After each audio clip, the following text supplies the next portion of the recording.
रास्तार कलभट तलकू एक बाइक भारसाम्य हराई खसी पड़ू घटनास्थल ही बाइक चालक युवकर जीवन जाइछि। खबर पाई मृत युवक परिवार लोक मैंने सेठाकू आसी पहुंचवा पर अति शोकाकूल परिवेश सृष्टि होइथिला। युवक मृतदेह उपरे मुंड पिटी कांदी परिवार लोके। एपरी दुर्घटना घटी कंधमाल जिला बारखमा फांडी अंतर्गत कुंभार साही छक निकटरे।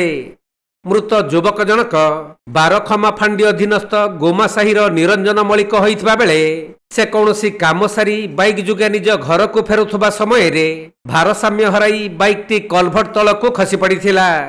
फलरे युवक निरंजन मुंडरे गभीर आघात लागिबारु घटनास्थल रे ही तांकर मृत्यु होई जाइथिला।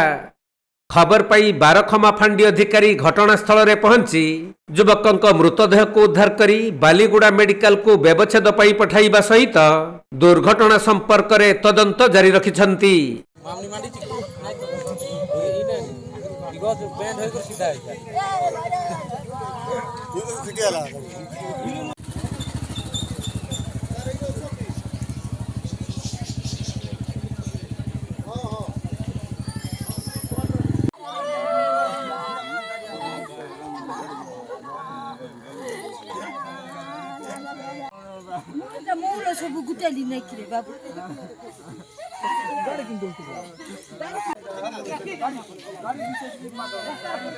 Kandhamal जिल्लारू Jyoti Prakash Samantaray report Konark live.